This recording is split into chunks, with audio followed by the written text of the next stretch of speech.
Hello दोस्तों, Mashle magic and muscles episode 47 में आप सबका स्वागत है। पिछले एपिसोड में हमने देखा था सबका ट्रेनिंग अब खत्म हो चुका है, पर मैश बेहोश हो जाता है। दूसरी तरफ शहर पर अब जायंट्स का हमला हो चुका है।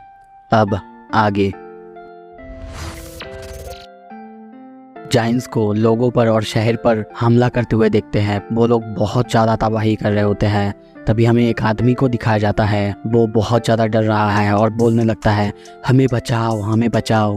पर तभी देखते हैं एक जायंट पर कोई आके अटैक करता है। वहाँ पे मैजिक पुलिस आ चुके हैं। वो लोग सारे जायंट्स पर अटैक करते हैं, पर 1 सेकेंड्स के अंदर वो जायंट्स उन्हें पूरी तरह से ख़त्म करते हैं। वो जायंट चिल्ला के कहता है, हम लोग हैं जायंट रेस के चीफ, अब बहुत हो चुका है, हम लोग बहुत सह चुके हैं, इंसान हम पे बहुत ज़्यादा अत्याचार कर चुके हैं। अब हम तुम लोगों को बताएंगे यहाँ पे रूल कौन करेगा, और ये सब वार जब खत्म हो जाएगा तब पर्सनली हम जाके इनोसेंट जीरो को मारेंगे। तभी वो अपने साथियों को चिल्ला के कहता है, चलो साथियों, उन्हें दिखा दो यहाँ का सच्ची रूलर कौन है। और एक स्टूडेंट को दिखाया जाता है और वो अपने आप से कहने लगता है, हे एवरीवन, क्या मैं सबको याद हूँ? मैं वही हूँ जो मैश के पास मैजिक ना होने पर बुरा भला कहा था। मैं यहाँ पे आया था ताकि मैं किसी बच्चे से चोरी कर सकूँ, उसका लंच, उसका मनी या फिर कुछ भी चोरी कर सकूँ। पर जब मैं यहाँ पे आता हूँ, आने के बाद मैं ये देखता हूँ। और वो ये सब देख के डर के एक घर के पीछे छुपा हुआ है और कहने लगता है, वो जायंट मैजिक पुलिस को एक ही झटके में हरा दिया है,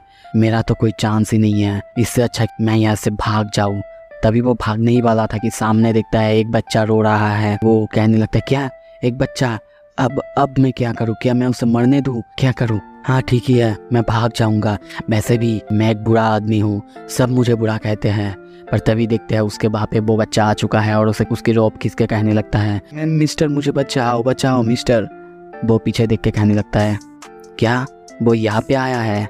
और तभी हम देखते हैं वहाँ पे एक बहुत बड़े से जायंट्स को, जो उन दोनों को देख के कहने लगता है, यहाँ पे और एक इंसान है। और उसे देख के उसकी पूरी तरह से फट चुका है और वो कहने लगता है, और ये साथ में एक जायंट्स को भी लेके आया है। फिर देखते हैं वो जायंट्स उस पर हमला करने ही वाला था, पर वो वहाँ से नहीं हटता, बल्कि वो सोचने लगता है, अब मैं मरने वाला हूँ। हाँ ठीक ही है, मैं सबको बुली करता था, अब मेरा मरना ही ठीक है। तभी उसे मैश की बात याद आता है और वो कहता है, पर रुको, उसने भी तो मुझे बुली करा था। नहीं मैं नहीं मर सकता। शट अप लूजर, मुझे तुम्हारी एडवाइस की कोई ज़रूरत नहीं। और ये कह के हम देखते हैं बाहर से वो जंप करता है, जिससे उस जायंट की अटैक को डॉज तो करता है। तभी वो पीछे देखता है, उस जायंट्स की हाथ पूरी तरह से कट चुका है। तभी वहाँ पे कोई आके कहने लगता है, मैं वो हूँ, जब भी किसी को ज़रूरत पड़ती है, जब भी कोई मुसीबत में पड़ता है, रो रहा होता है, मदद के लिए पुकार रहा होता है, मैं उसी वक्त वहाँ पे पहुँच जाता हूँ। हाँ, मैं वही इंसान हूँ, ये मैं ही हूँ। ये इंसानियत मुझे रियो के नाम से जानता है, ये पूरी दुनिया में मुझे जाना जाता है। वो ऐसे ही खुद की तारीफ करने लगता है, मैं हूँ the greatest creation in all of humankind, the divine visionary Rio Grands. पीछे से देखते हैं बहुत सारे लोग उसे चीयर कर रहे होते हैं, आ गया, इस दुनिया का सबसे अच्छा मैजिक यूज़र आ गया है, अब हम लोग बच चुके हैं। पर जायंट्स को उसकी ऐसी शो अप करना बिल्कुल पसंद नहीं आ रहा था और वो चिल्ला के कहने लगता है, ये मैटर नहीं करता कि तुम डिवाइन विजनरी हो कि नहीं, पर तुम्हें लगता है तुम हमें हरा सकते हो। हम लोग बहुत सारे हैं और तुम इन सब को प्रोटेक्ट करते हुए हमें हरा सकते हो, तुम्हें ये लगता है? तभी वहाँ पे हम बहुत सारे सनग्लास को देखते हैं। ये देख के जायंट चौके कहने लगता है, क्या सनग्लास? रियो कहने लगता है, क्योंकि मैं बहुत ज़्यादा शाइन करता हूँ, जिसकी ब्राइटनेस से सब ब्लाइंड हो जाते हैं।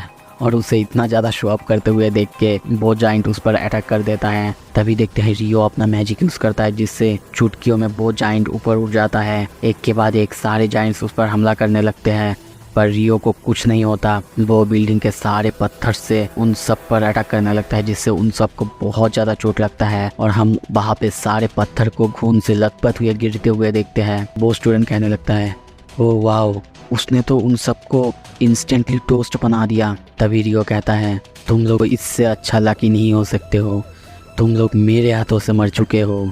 तभी हम इनोसेंट जीरो को देखते हैं और एक घड़ी को देखते हैं जहाँ पे टाइम चल रहा है। तभी हम मिस्ट्रेस मेलाडोल को देखते हैं, वो मैच पर एक अजीब सी चाबी लगा के घुमा रही होती है। और तभी वो सोचने लगती है, ये है विंडो की ऑफ लाइफ, इसे मुझे पूरे 24 घंटा तक घुमाना होगा। उसके बाद शायद मैच ठीक हो जाए, नहीं तो सब मुझे कहेंगे मैंने इसे मार दिया है। सीन शिफ्ट होता है, दूसरी तरफ हम देखते हैं एक डिवाइन विजनरी पर एक जाइंट्स अटैक कर रहा है और कहने लगता है ये सिटी अंडर अटैक में है, हमारे रास्ते से हट जाओ नहीं तो मैं तुम्हें मार डालूंगा। वो डिवाइन विजनरी जिसका नाम है सोफिया नॉलेज केन से, और वो कहने लगती है मैं तुम्हें रेकमेंड करती हूँ तुम अपना गंदी जुबान बंद रखो, वरना तुम अपने ही शब्दों के लिए रिग्रेट करोगे। ये सुन के वो जाइंट को बहुत ज़्यादा गुस्सा आता है और वो कहने लगता है क्या तुमने मुझे धमकी देने की हिम्मत कैसे की, मैं तुम्हें मार डालूंगा, तुम्हारे हाथ और पाँव को अलग अलग करके उसका शीश कबाब बना दूंगा। ये सुन के सोफिया कहने लगती है शब्दों को हम खुद मीनिंग देते हैं, फिर उनसे एक्शन होता है। ये हो सकते है ही कोई हीलिंग का शब्द हो सकता है, कोई शब्द जिससे हम दूसरों को हार्म कर सके। बॉडीमैन वो कहने लगता है मैं मेरे अपने हाथ पैर को तोड़ूंगा और शीश कबाब बना दूंगा, मैं अपने हाथ पैर को तोड़ूंगा और शीश कबाब बना दूंगा। वो बार बार ये कहने लगता है और तभी वो कहने लगता है क्या मैं ये क्या कह रहा हूँ, मैं खुद के साथ ये क्या कर रहा हूँ। तभी हम देखते हैं वो खुद का ही हाथ पैर बाहर निकलने लगता है और कुछ ही देर में देखते हैं वो खुद को पूरी तरह से चीर चुका है। फिर सोफिया कहने लगती है इसके बाद थोड़ा सा सोच के बोलना तुम क्या कहने वाले हो, फिर मत कहना मैंने तुम्हें वार्न नहीं किया था। दूसरी तरफ हम और एक डिवाइन विजनरी सुरारा हेलस्टोन आइस कैन से देखते हैं, उसके सामने और एक जाइंट है और वो कहने लगता है मैं हूँ सचरस पालतू का चीफ, सो मुझे एक आइस डिवाइन विजनरी से लड़ना है, तुम एक फिटिंग ओपोनेंट हो मेरे लिए। तभी हम देखते हैं वो अपने आप को पूरी तरह से बदल लेता है, चारों तरफ बर्फ़ फैल जाता है, जिससे वो डिवाइन विजनरी खुद ही कहने लगता है ठंड बहुत ठंड, यहाँ पे इतना ठंड क्यों है, काश मैं थोड़े गर्म कपड़े ले आता। वो बहुत दूर जाके गिरता है, हार जाती है और कहने लगती है काश मेरा मैजिक इतना ज़्यादा बुरा नहीं होता। सीन शिफ्ट होता है और एक जगह पे हमें और एक बहुत बड़े से जाइंट्स को देखते हैं, वो बैठा हुआ है और हंस रहा है और कहने लगता है क्या तुम में से कोई ऐसा नहीं है जो कि ऑर्क के चीफ को चैलेंज कर सके। तभी हम उसके सामने किसी एक बंदे को देखते हैं, वो और कोई नहीं आजिटो ट्रायन है जो कि ड्रैगन केन से है, और वो अपने मन में कुछ बड़बड़ाने लगता है। वो अपने गुनाहों के लिए माफ़ी मांग रहा है और प्रे कर रहा है भगवान से। उसे प्रे करते देख के ऑर्क के चीफ को कुछ भी समझ में नहीं आ रहा था, पर हम उसे बार बार प्रे करते हुए देखते हैं।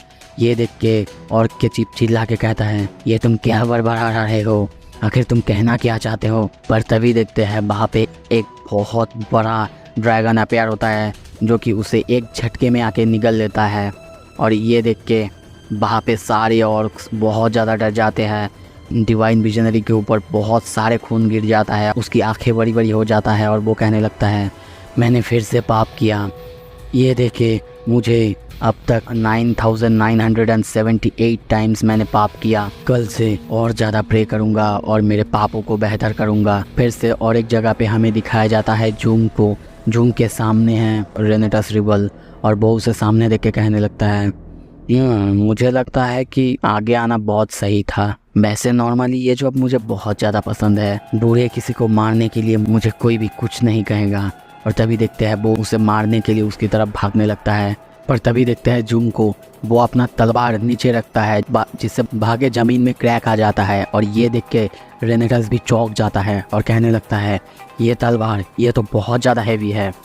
पर तभी देखते हैं उसे भागते हुए वो उसकी तरफ आगे बढ़ ही रहा है, तभी जूम उस पर तलवार चला देता है, जिससे हम देखते हैं उसके बॉडी से सर हाथ सब कुछ अलग अलग हो जाता है, चारों तरफ उसका खून बिखर जाता है। डूम कहने लगता है मुझे नहीं पता तुम मेरे से क्या एक्सपेक्ट कर रहे थे, पर ये मेरे लिए बिल्कुल मीनिंगलेस था।